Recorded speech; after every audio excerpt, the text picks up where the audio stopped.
इंदौर के चंदन नगर थाना क्षेत्र में पिछले दिनों एक युवक को इंजेक्शन लगाने वाले मामले का पुलिस ने खुलासा किया है। पुलिस अधिकारियों के द्वारा बताया गया कि यह मामला प्रेम प्रसंग का था और फरियादी को झूठे केस में फंसाने के लिए आरोपियों द्वारा षड्यंत्र रचा गया था। फिलहाल पुलिस ने 3 आरोपियों को गिरफ्तार कर पूछताछ शुरू कर दी है। अपराधियों की गिरफ्तारी के लिए पुलिस ने करीब 400 सीसीटीवी कैमरे की फुटेज देखी थी। पकड़े गए आरोपियों के नाम ओम प्रकाश पाल, जगन गोखले और विशाल शर्मा बताए जा रहे हैं। ये 27 और 28 जुलाई के दरमियानी रात की बात है। सेवालय हॉस्पिटल से हमारे पास एक तहरीर आई कि एक व्यक्ति वहाँ एक कंप्लेंट लेके एडमिट हुआ है। एक ब्रिज के ऊपर एक इंजेक्शन नुमा कोई वस्तु उसके शरीर में पीछे से चुभोई है। उसके बाद उसको कुछ एलर्जिक रिएक्शंस हुए, खुजली हुई तब, और उल्टी का भी उसने उसमें मेंशन किया था।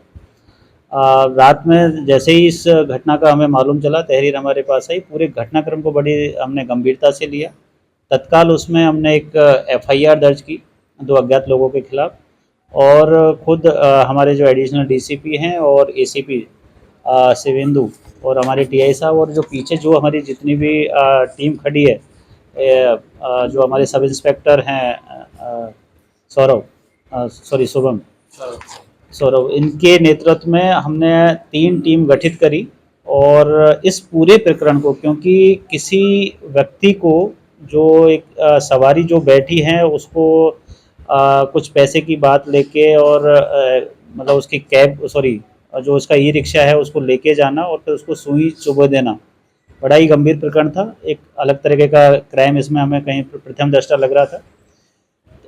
लगभग 36 घंटे तक लगातार 300-400 सीसीटीवी फुटेज देखने के बाद हमें जो 2 अज्ञात लोग हैं वो दिखाई दिए।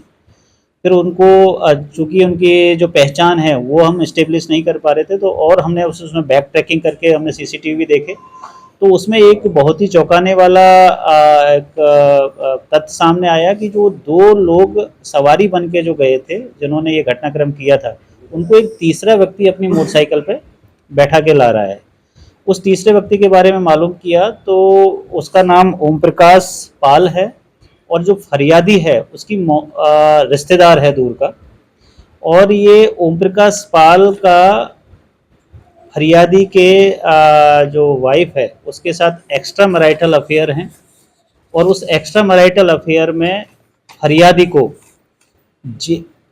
षड्यंत्र पूर्वक जेल में डालकर अपना जो रिलेशन है उसको एंजॉय करने के हिसाब से उसने ये पूरा घटनाक्रम रचा था।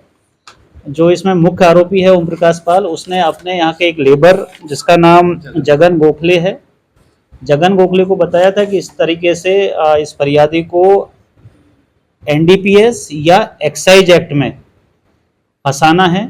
और तो फिर जगन ने अपने साथी विशाल शर्मा को साथ में लिया, और जो इनके 10,000 रुपये इनको इस चीज़ के लिए दिए थे कि इसको या तो एनडीपीएस का कोई सब्सटेंस लेना है या 10,000 रुपये की दारू इसके ई रिक्शा में रख देनी है।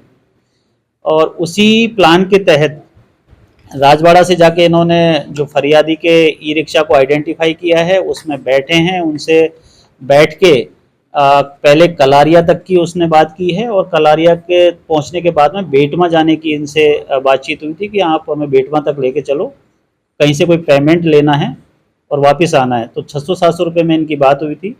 बेटमा में जो आरोपी हैं उनका कहना है कि वहाँ से इनको गांजा खरीदना था, और अगर गांजा नहीं मिलता तो ये किसी कलारी से शराब खरीदते और उसके ई रिक्शा में उसको रख देते, और रखने के बाद में डायल 100 पे कॉल करते या थाने पे कॉल करते, और इस तरीके से इसमें जो फरियादी है, पीड़ित है, उसको आरोपी बनवा दिया जाता षड्यंत्र पूर्वक। और जब इनको कलारिया पे जाके इसने बेटमा के लिए जब दोबारा इनसे बात हुई है कि आपको बेटमा तक चलना है, वहां जाके इनकी आपस में विवाद हुआ है। आरोपियों ने बताया कि हमें, मतलब जो आम बोलचाल की भाषा में नशेड़ी इस टाइप की बात करते हैं कि माल खरीदना है कि वो बेटमा में मिलेगा। तो फिर जो फरियादी है उसको शक हुआ कि ये सही लोग नहीं है। उन्होंने इनको जो किराया भी दिया था वो भी लौटाने की कोशिश की, और इनको उतार के उसने बोला कि आप मेरी गाड़ी से उतर जाइए, लेकिन वहाँ इनके बीच में विवाद हुआ है। और विवाद में ही इनको एक नुकीली चीज़ इसको जो बैक है उस पर चुबो दी है। अब वो नुकीली चीज़ अभी तक की हमारी इन्वेस्टिगेशन में इंजेक्शन नहीं पाया गया है। अभी जो आरोपी हैं उनको हम पीआर पे लेंगे, पूछताछ करेंगे और अगर इसमें कुछ आगे जो तथ्य आएंगे उनको भी हम इन्वेस्टिगेट करेंगे। लेकिन अभी की पूरी इन्वेस्टिगेशन में लगातार पूछताछ एडिशनल डीसीपी साहब और एसीपी साहब के नेतृत्व में हो रही है, तो उससे यही बात समझ में आई कि एक्स्ट्रा मैरिटल अफेयर को लेके ओम प्रकाश ने पूरी घटनाक्रम को मतलब बनाया है। उसके जो साथी है ये जगन और विशाल, इन दोनों ने उसको एग्जीक्यूट किया है और उस एग्जीक्यूशन में ही ये उसको एक नुकीली चीज़ चुभोई है। जो इसमें प्रथम दृष्टया इस तरह की बातें आ रही थी कि फरियादी को एलर्जिक रिएक्शन हुई है या कुछ इस टाइप का हुआ है, वो इन्वेस्टिगेशन में बाद में पता चला कि फरियादी ऑलरेडी लगभग 10-15 दिन से बीमार था, तो उसी की वजह से उसकी तबीयत ऑलरेडी ख़राब थी। तो संभवतः कुछ चीज़ें इसमें जो बढ़ा चढ़ा के भी कही गई हैं, लेकिन अभी भी हम किसी भी तरीके के एस्पेक्ट को दरकिनार नहीं कर रहे हैं, वो हमारे इन्वेस्टिगेशन का पार्ट है। लेकिन अभी तक की हम इन्वेस्टिगेशन में ये निकला है कि इंजेक्शन जैसा कोई मतलब इंजेक्शन नहीं लगाया गया। जो चीज़ लगाई गई है वो कोई नुकीला पदार्थ था जो उन्होंने रास्ते में से कहीं उठाया था, क्योंकि दोनों ही आरोपी नशे में धुत थे और उनको खुद को भी नहीं पता कि वो चीज़ अब कहाँ फेंकी है इन लोगों ने, कहाँ नहीं फेंकी।